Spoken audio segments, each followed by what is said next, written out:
Bonjour, je m'appelle Arnaud Dumouche et j'enseigne en Belgique la religion. Mais pour enseigner la religion et pour bien le faire, il faut recevoir finalement les mêmes études que reçoivent habituellement les prêtres qui se forment. Or, cette formation des prêtres exige, avant de commencer la théologie, de faire plusieurs années de philosophie, et pas de n'importe quelle philosophie.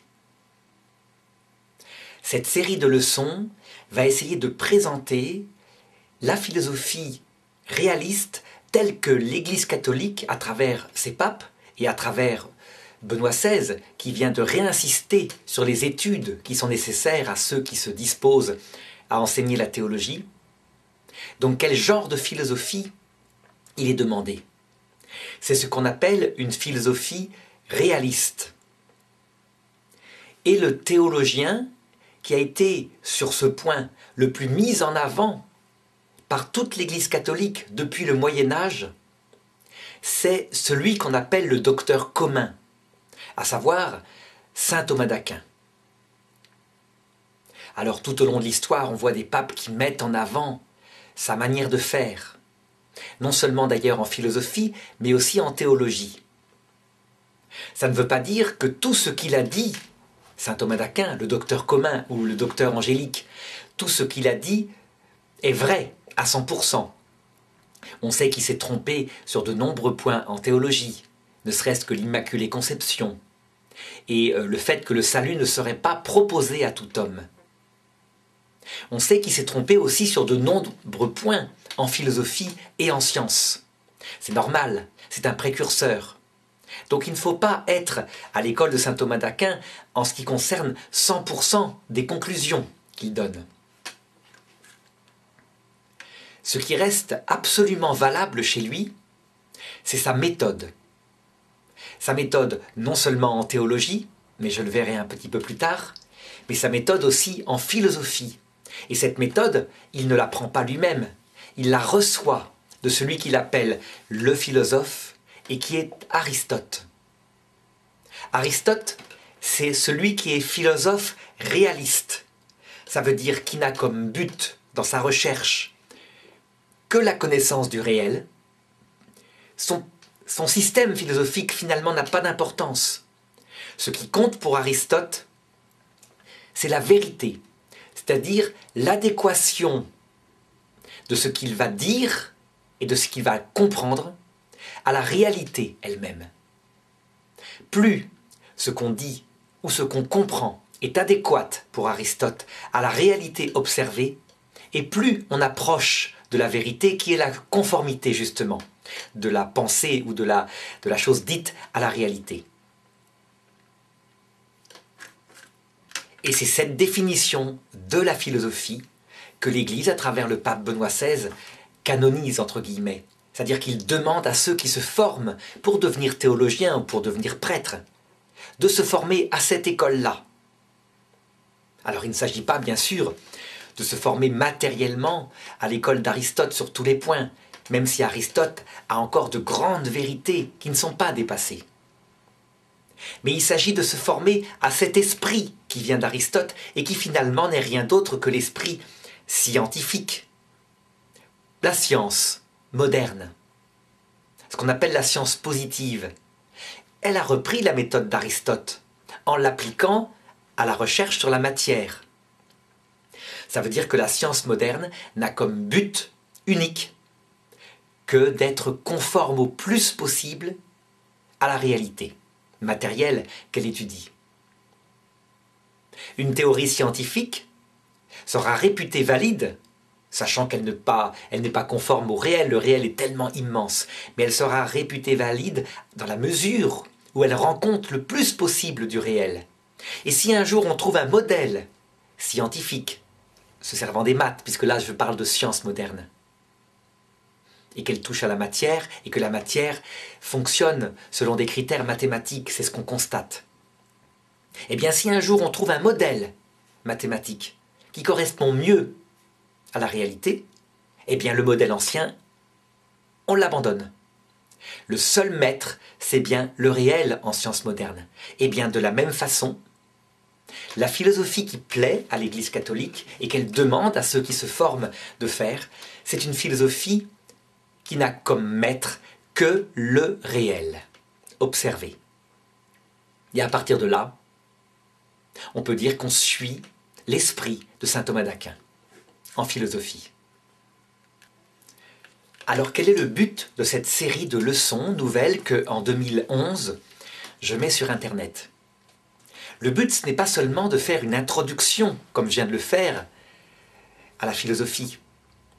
Le but, ça va être de présenter cette philosophie particulière qu'on appelle la métaphysique, et que le pape Benoît XVI vient de rétablir au niveau des études ecclésiastiques, alors qu'elle avait été largement abandonnée depuis très longtemps.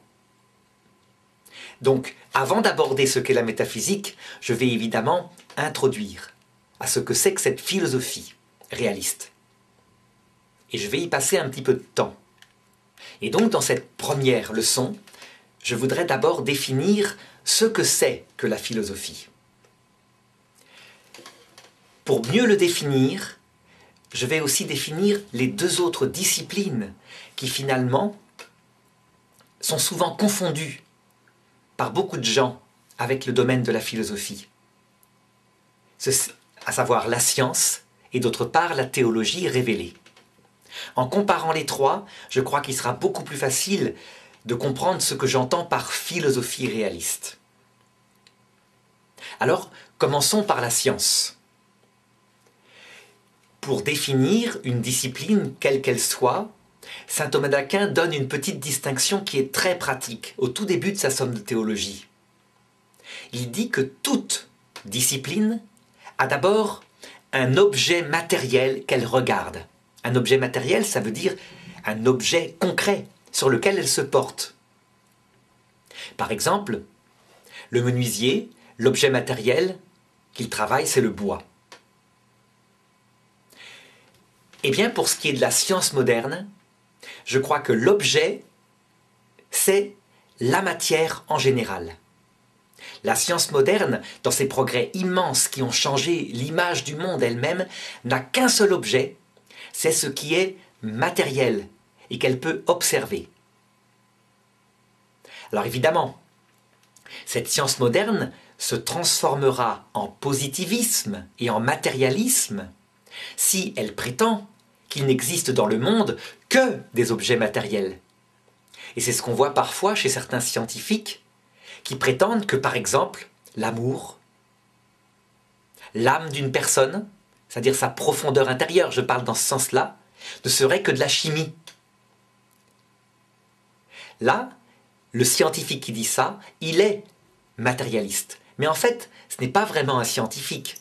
C'est un scientifique qui, ayant cru que tout est matériel, en a fait sa philosophie de vie et explique la totalité du monde comme cela. Le grand philosophe positiviste s'appelait Auguste Comte au XIXe siècle et lui prétendait que grâce au progrès de la science qui était visible, qu'allait se faire, on expliquerait sans exception toute chose, y compris la création du monde. Il avait même créé une sorte de religion fondée sur l'espoir scientifique. Donc si je résume, l'objet matériel de la science moderne, c'est la matière justement. Toutes les formes de matière, la matière vivante, ça va être les bactéries, les chiens, les chats, les hommes, etc. Du moment que c'est matériel. Mais ça peut être aussi la matière non vivante, c'est le domaine de la physique par exemple, qui étudiera une roche particulière. La physique elle-même étudie tout ce qui est non vivant. Et elle étudie ce qui est vivant en tant que ça peut avoir des propriétés communes au corps non vivant. Par exemple, quand un chat tombe d'un immeuble, il se comporte comme un caillou. Et là, il pourra y avoir effectivement une application de la physique.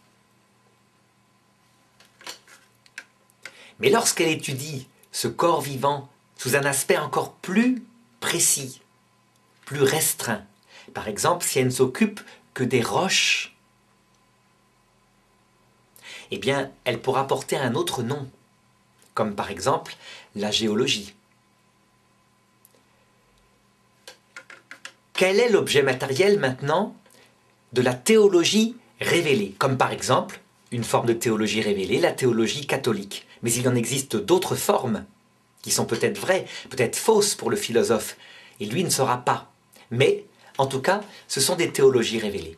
Eh bien, l'objet matériel de la théologie révélée, c'est tout ce qui existe, sans exception. La théologie, effectivement, peut regarder, par exemple, un chien, en se demandant, est-ce que ce chien-là, on le retrouvera après la mort? Si c'est une théologie bouddhiste, elle va aussi regarder le chien, et elle va dire, c'est peut-être une partie du grand tout de l'univers qui est en cours d'évolution à travers des réincarnations successives pour atteindre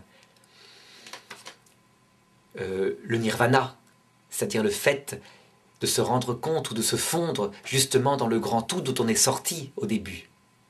Donc, au point de vue objet matériel, la théologie révélée, sous toutes ses formes, a un objet beaucoup plus large. Elle va étudier l'homme, évidemment, comme chose centrale, puisque la question principale que se posent les théologies révélées, c'est le sort de l'homme, justement, après la mort.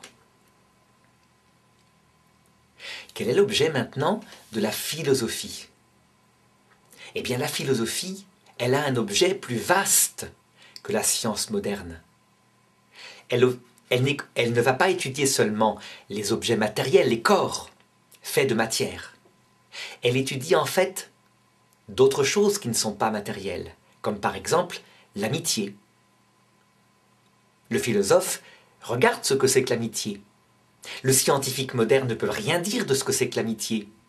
Il pourra peut-être dire, dans le cadre d'une activité cérébrale qui s'avère être une amitié, on constate que telle zone du cerveau produit plus d'énergie, enfin d'activité.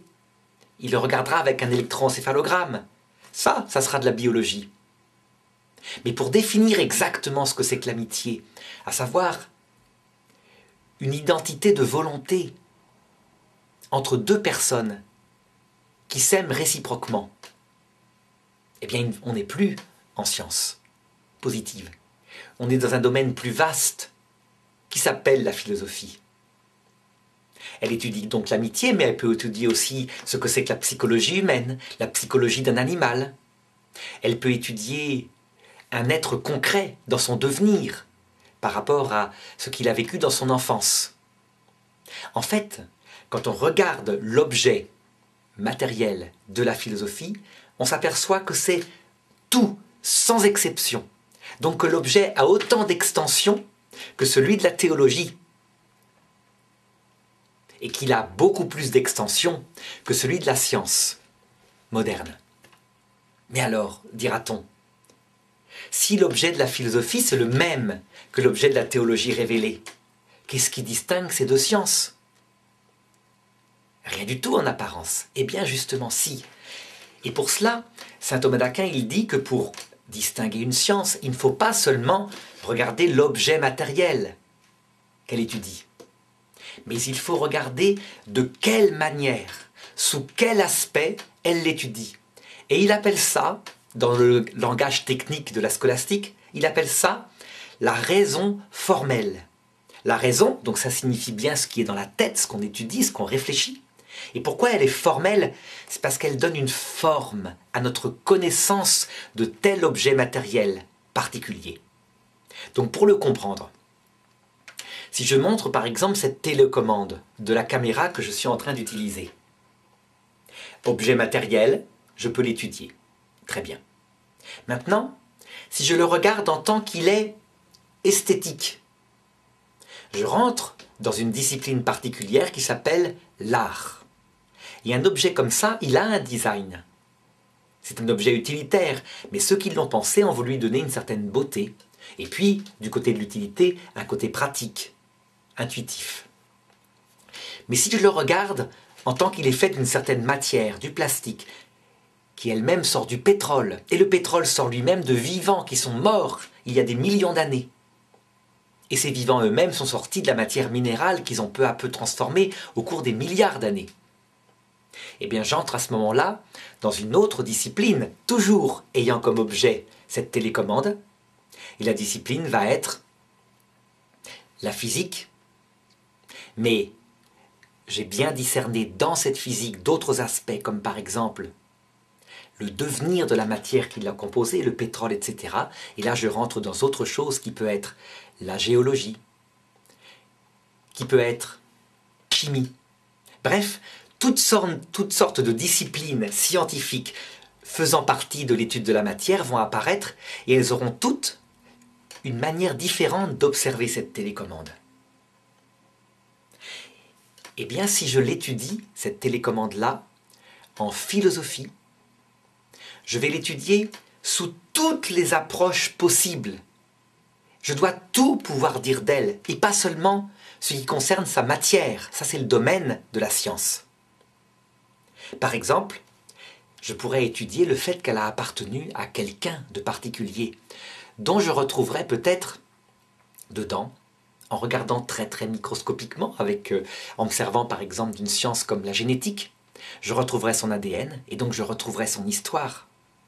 Si je connaissais l'histoire de cette télécommande entièrement, je verrais tout ce qu'elle a servi à filmer, la famille qu'elle a filmée.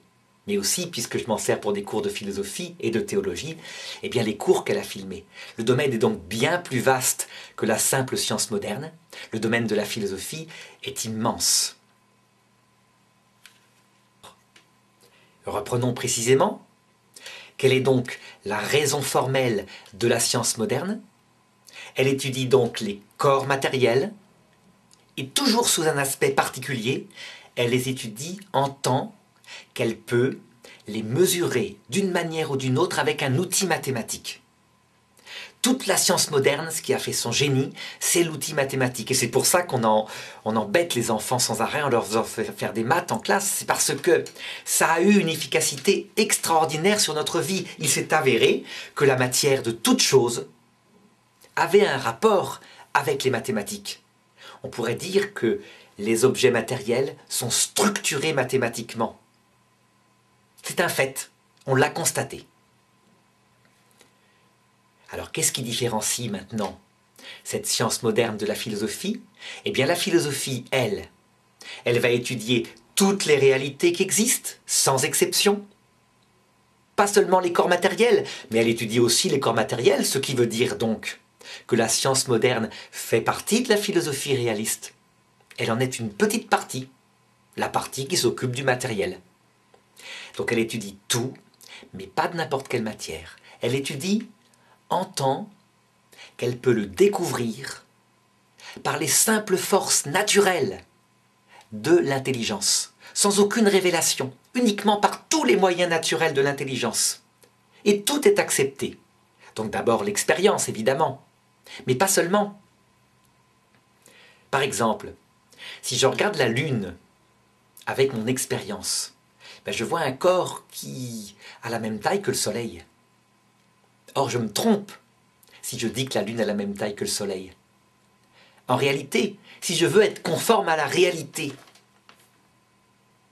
eh bien, je vais me servir de l'apport de l'astronomie, une science moderne qui se sert des mathématiques et qui va me dire qu'en fait, la Lune, c'est un corps qui fait telle masse. Et s'il paraît comme ça, aussi grand que le Soleil, c'est parce qu'en fonction de sa petite taille, il est beaucoup plus proche que le Soleil qui est beaucoup plus loin.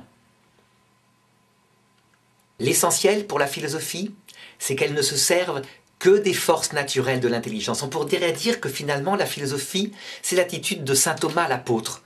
Je ne crois que dans ce que j'ai vu ou dans ce que j'ai démontré. Et tout ce que je n'ai pas vu, tout ce que je n'ai pas démontré, ce n'est pas objet de la philosophie. C'est objet d'une opinion. Par exemple, si on me dit, à moi, comme philosophe, qu'il existe des anges créés par Dieu, qui n'ont jamais eu de corps, et qui ont commencé d'exister en même temps que le Big Bang, eh bien je dirais, en tant que philosophe, désolé, c'est une opinion, c'est une croyance. Je ne peux pas le démontrer, je n'ai jamais vu d'ange, donc pour moi, ce n'est qu'une opinion. C'est inaccessible à la philosophie. Ça ne veut pas dire que c'est faux. Ça veut donc juste dire que dans la discipline particulière qui s'appelle la philosophie, je ne peux pas atteindre ces anges. Maintenant, s'il s'avère que je viens à mourir, et que je suis accueilli par des anges, que je vois de mes yeux, parce que, par exemple, ils se sont façonnés un corps apparent, et que je garde, mettons, une faculté de voir à l'heure de la mort, alors, Dans ce cas-là, les anges, pour moi, deviendront objets de philosophie. Mais pour le moment, comme ils se cachent, comme on ne les voit pas, eh bien les anges ne font pas partie de la philosophie réaliste. Alors quel est l'objet maintenant de la troisième discipline, la théologie révélée? Qu'est-ce qui la distingue de la philosophie? On a vu qu'elle avait le même objet matériel, elle s'occupe de tout ce qui est. Elle cherche à connaître sans exception tout ce qui est. Mais elle n'a pas la même raison formelle. Elle ne regarde pas ce qui est de la même manière. Elle le regarde de la manière précise suivante. Il faut que ça ait été révélé par Dieu, mais pas révélé par Dieu seulement. Il faut que ça concerne la question du salut. Ça veut dire la question fondamentale de la survie après la mort, de la raison de ce qu'on fait sur terre profondément, de ce qu'on est profondément en vue d'un salut éternel. C'est très important, cette raison formelle. Si jamais on se trompe, par exemple, l'Église de la Renaissance, pour la fameuse affaire Galilée, il semblerait que certains théologiens se soient trompés de raison formelle et aient juste dit « la théologie observe tout le réel, ça d'accord, en tant que révélé par Dieu. » Et que ces théologiens ont omis ce que j'ai ajouté après, à condition que ça concerne le salut. Du coup, qu'est-ce qui s'est passé? Dans la Bible, il y a un passage particulier dans le livre de Josué, où Josué est en train, dans le livre de l'Exode, où Moïse est en train de combattre une tribu particulière dans le désert. Or, il s'avère qu'à l'époque, quand la nuit tombe, on a peur de se battre parce qu'on a peur de devenir des fantômes, de ne pas aller dans l'autre monde, si on meurt de nuit. Du coup, comme Israël est en train de vaincre cette tribu amalécite, Moïse étend les mains et dit « Soleil, arrête-toi en Gabaon, que le jour continue. » Et la Bible dit « Alors le soleil s'arrêta. Et il n'y eut pas ce jour-là de jour plus long de toute l'histoire de l'humanité. » Et les Israéliens mirent une pâtée à la tribu amalécite, etc., etc.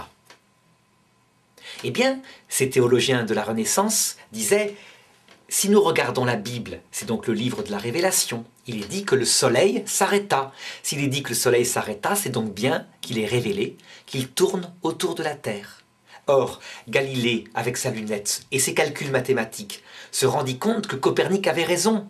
C'était plutôt l'inverse. C'était beaucoup plus simple de dire que la Terre et les planètes tournaient autour du Soleil. Eh bien, des théologiens apparemment dirent « il est hérétique parce qu'il se mêle de faire de la... » Donc, je disais, parce qu'il se mêle de faire de la théologie. En réalité, si ces théologiens avaient bien lu saint Thomas d'Aquin, ils auraient vu que ça ne concerne pas la théologie. La question de savoir si le soleil tourne autour de la Terre ou l'inverse n'a aucun rapport avec la question du salut. Donc, à ce niveau-là, la Bible n'est absolument pas infaillible.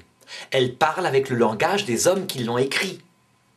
Le seul domaine d'infaillibilité, auraient dû dire ces théologiens, qui sont des croyants, qui croient donc que Dieu a parlé à travers l'Écriture, c'est la question du salut. Ça veut dire que Dieu se révèle dans l'Écriture infailliblement, sans dire d'erreur, sur un seul point.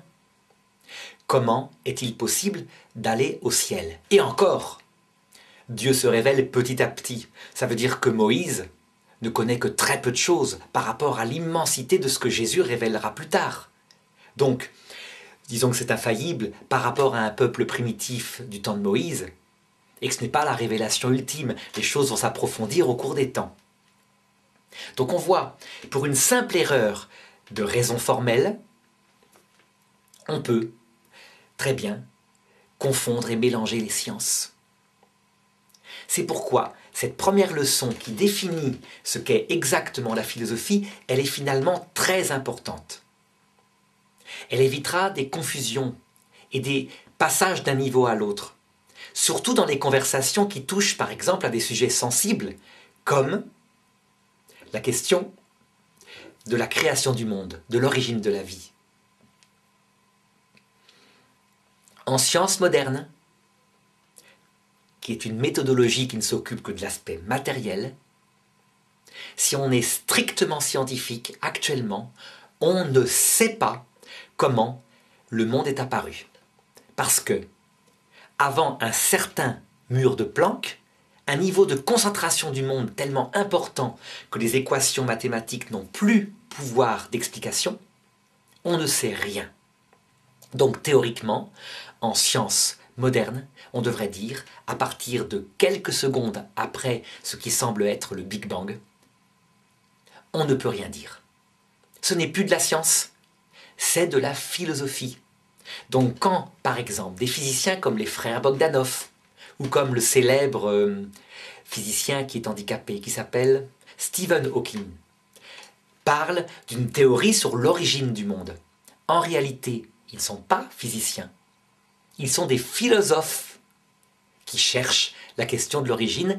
On les appellerait éventuellement des philosophes de l'origine de tout. Les frères Bogdanov posent un être premier créateur. Ils deviennent donc des théologiens naturels, pas des théologiens révélés, des philosophes qui disent il faut forcément un créateur. Et Stephen Hawking qui dit non, le hasard a pu faire les choses toutes seules, le néant peut créer, eh bien il devient un philosophe matérialiste. C'est très important. Quand des savants se sont un peu moqués des frères Bogdanov ou de Stephen Hawking parce qu'ils parlaient de ces sujets-là, en réalité, les trois personnes que je cite, puisque les frères Bogdanov sont jumeaux, auraient échappé aux critiques s'ils avaient toujours précisé dans leurs interventions télévisuelles « Attention là, je sors du domaine de la science, mais j'entre et j'ai le droit dans le domaine de la philosophie. Parce que la philosophie, elle peut être réaliste, elle se sépare effectivement de l'outil mathématique, mais elle a un discours à faire. J'ai le droit, en étant scientifique, de tout d'un coup passer en philosophie. » Toujours dans ce domaine-là, de la précision de ce qu'on appelle l'épistémologie, ça veut dire la définition des sciences.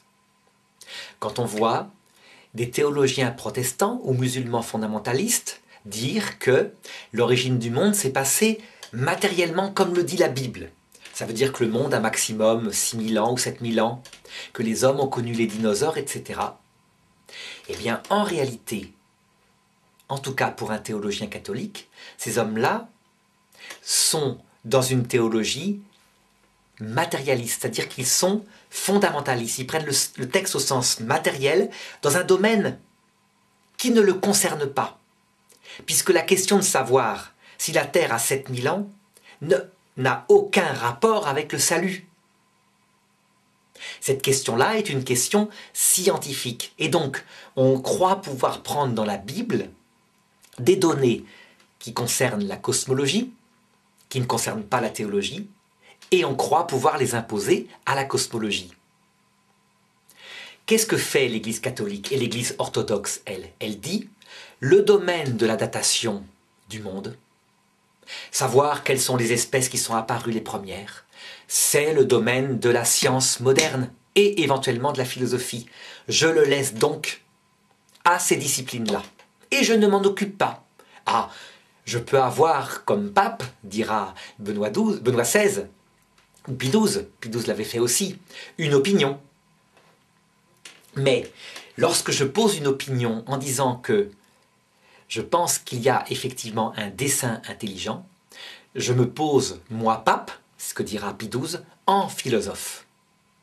Et j'ai le droit, parce que le pape est aussi un homme qui peut réfléchir comme philosophe. Par contre, lorsque le pape se pose en tant que pape sur ces domaines-là, eh bien il va poser une série de dogmes qui concernent la religion, qu'il va dire être révélés d'en haut, et qui ne viennent pas toucher au domaine des autres disciplines, ou alors qui vient les effleurer un petit peu. Finalement, sur la question de l'origine du monde, les papes, ils ont posé que quelques dogmes, à savoir ceci. D'abord, Dieu a créé le monde, et le monde n'est pas éternel. Deuxièmement, il y a effectivement un homme et une femme à l'origine de l'humanité. Un homme concret et une femme concrète.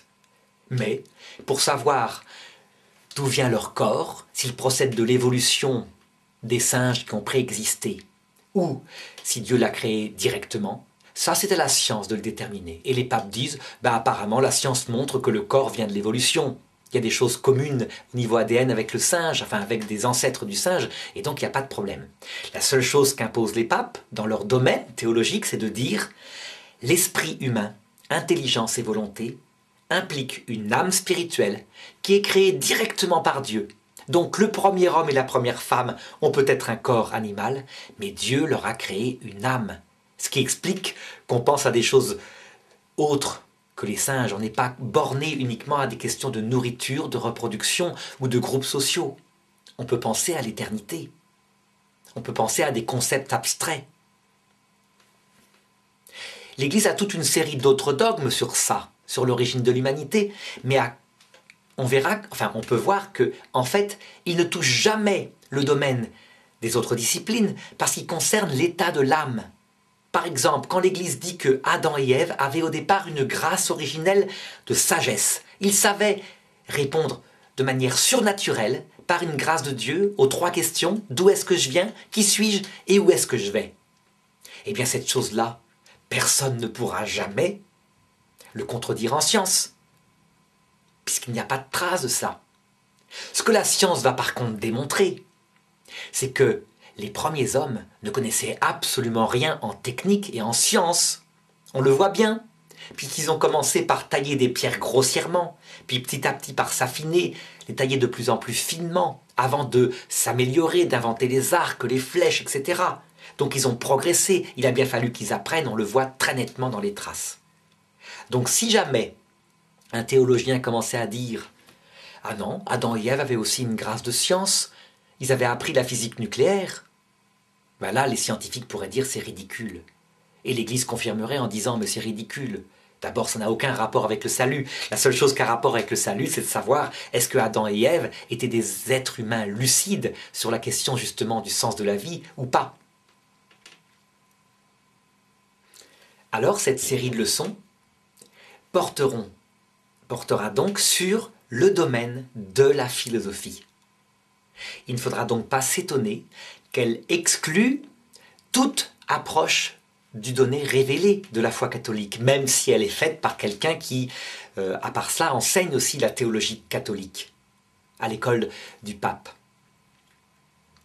Donc on doit être capable, quand on est en philosophie, de mettre de côté le donné révélé en se disant que, en tant que philosophe, ce donné révélé n'est qu'une opinion. Tant qu'il n'a pas possibilité de le constater par l'expérience, il ne peut pas le démontrer, et donc c'est une opinion. Finalement, ne va faire partie de son domaine, le domaine de la philosophie, que ce qu'il aura soit vu de ses yeux, et ce qu'il aura démontré par un raisonnement qui tient debout, un raisonnement qui ne puisse pas être critiqué. Tant qu'une chose n'est pas démontrée ou expérimentée, alors elle ne fait pas partie véritablement du domaine de la philosophie. Le but de cette philosophie étant l'adéquation à la réalité tout entière, on pourra comprendre que le philosophe doit rester humble. En effet, si je regarde simplement ce petit bout de doigt, qui est composé de centaines de milliards de cellules, qui comprend tout mon ADN, et mon ADN est issu d'ADN de milliers de personnes, de mes ancêtres qui ont existé avec moi. Si je devais connaître entièrement rien que ce petit bout de doigt, la totalité des livres de l'univers peut-être n'y suffirait pas. Donc la science philosophique que n'importe qui sur Terre pourra atteindre, c'est l'écume des choses. Jamais ma science ne pourra être adéquate à la réalité. Et donc sans arrêt, un philosophe au sens littéral du terme devra savoir qu'il doit progresser, qu'il doit humilier sa science même devant une réalité. Je m'explique. Prenons par exemple un domaine particulier de la philosophie qui s'appelle la psychologie. Si je dis, par exemple, que les femmes sont plus attachées aux petits-enfants que les hommes, est-ce que c'est vrai, dit comme cela? Je dirais pour vérifier si c'est vrai, je n'ai qu'un seul maître, c'est le réel. Je vais donc aller voir le réel, donc les femmes, les hommes, qui sont finalement le laboratoire du philosophe, et je vais constater que c'est vrai, mais pas toujours. C'est vrai, disons, la plupart du temps. Tout simplement parce que les mamans portent le bébé, parce qu'elles s'y attachent viscéralement, et que le papa a été peut-être un peu plus extérieur. Seulement, je trouverai un certain nombre de cas, de personnes, de mamans, qui n'ont aucun attachement à l'enfant qui vient de naître, et qui même quelquefois le rejettent. Et je trouverai, à l'inverse, des papas qui préféreraient mourir que de voir, lors d'un divorce, les enfants partir de la maison. En tout cas, qui réclament un droit de visite à équivalence avec la maman. Donc, si ma psychologie que je viens de faire veut être vraie, eh bien, elle va se soumettre au réel. Et elle va dire ceci, tout simplement. La plupart des cas, pour calculer le taux exact des cas, elle va pouvoir se servir de statistiques, c'est-à-dire de l'apport d'une science moderne, qu'on appelle la psychologie moderne, qui, elle, va intégrer un outil mathématique. Aristote, lui, il n'avait pas d'outil mathématique, donc il disait, la plupart des fois, pas de chiffres, et finalement c'était quelquefois mieux, parce que les chiffres et les grandes enquêtes sociologiques font souvent dire, en fonction de la question posée, ce qu'on attend de l'enquête. La plupart des fois, les femmes sont attachées aux petits-enfants, plus que les hommes. Mais pas toujours. Il existe donc des cas où c'est l'inverse. Si ce que je dis est conforme à la réalité, alors je pourrais dire que dans la proposition que je viens de donner, j'ai atteint la vérité. Et c'est le seul but. Le but de la philosophie, c'est cette adéquation, comme je disais. Alors, pour conclure cette première leçon, je dirais que peut-être certaines personnes qui ont fait de la philosophie en terminale en France seront surprises par cette manière de définir la philosophie. Ils s'attendront peut-être plutôt à l'étude de systèmes, le marxisme, le freudisme, etc. Eh bien, j'expliquerai dans la leçon 3 qu'en fait, cette manière de définir la philosophie comme étant la présentation d'une série d'auteurs s'appelle plutôt l'histoire de la philosophie. Et si ça s'appelle la philosophie depuis à peu près 50 ans, c'est parce que il est apparu dans la génération des philosophes une sorte de terreur à dire qu'il y avait une vérité. Dire qu'il y a une vérité, ça voulait presque dire être intolérant. Et donc pour éviter ce risque politiquement correct venant d'une génération qui ne supportait plus justement le fait qu'on impose dans leur enfance des vérités, et qui ont pris dans une crise d'adolescence l'extrême inverse, en disant, pour éviter qu'on ait imposé une vérité, on va présenter toute une série de systèmes pour montrer qu'en fait tout est relatif. Ça, c'est une crise de la philosophie. La philosophie, si elle s'était montrée humble avant, dans la génération, disons, des années 30, 40, n'aurait pas eu ce retour de bâton. Mais comme, très souvent, il y a plus des professeurs perroquets, c'est-à-dire des professeurs qui répètent ce qu'ils ont eux-mêmes lu dans les livres de philosophie réaliste, que de véritables chercheurs qui redécouvrent la vérité en même temps que leurs élèves. Voilà pourquoi il y a eu une réaction violente dans la génération qui a suivi la guerre. Moi, je retourne avec mon grand maître en philosophie qui s'appelait le père Marie-Dominique Philippe, un dominicain chez qui j'ai suivi des études de philosophie pendant 3 ans et qui a été véritablement mon mentor, mon formateur. Eh bien, je retourne à cette attitude originelle d'admiration devant la réalité, qui est le seul maître. Alors évidemment, pourquoi donner un cours par Internet ? Donc ça veut dire mettre un prof et une autorité devant des personnes qui devront l'écouter. Eh bien, c'est pour mieux leur dire que tout ce qui est dit dans ces vidéos, c'est comme un tuteur au début. Le but étant qu'au bout du compte, on se sépare du prof, pour n'avoir plus qu'un seul maître au-delà du prof, le réel. Aristote l'avait déjà dit par rapport à son maître Platon, qu'il l'entendait dire des bêtises. Il avait dit « Platon, je l'aime beaucoup, mais la vérité plus encore ». Et donc il s'était séparé de son système philosophique pour retourner au réalisme. Eh bien, le père Marie-Dominique Philippe et moi-même, on dit la même chose. Le but de ces leçons, c'est que la personne apprenne que son seul maître, c'est l'observation de la réalité à qui elle se soumet humblement. Et donc elle devra sans arrêt changer ses systèmes de pensée si elle trouve dans la réalité quelque chose qui le contredit. Elle pourra, cette personne-là, se servir de tous les systèmes qui ont existé. Pourquoi pas se servir de Marx, de Freud, de Nietzsche? Parce qu'il n'existe pas d'idéologie qui n'ait pas quelque part une petite part de vérité. Je montrerai peut-être à l'occasion comment ces philosophies-là sont des idéologies. Ça veut dire qu'en fait, elles ne cherchent pas le réel, mais elles adorent l'idée du réel qu'elles s'en sont faites. Pour le marxisme, c'est très net. Affirmer qu'on créera le paradis sur terre en supprimant la propriété privée et en faisant qu'on travaille tous généreusement dans l'amour de l'humanité pour tout le monde, était une erreur qu'on pouvait découvrir en 5 minutes. À savoir que ce n'est pas vrai. Les gens n'ont pas envie, sauf quelques exceptions, 10% de la population, de travailler pour le collectif.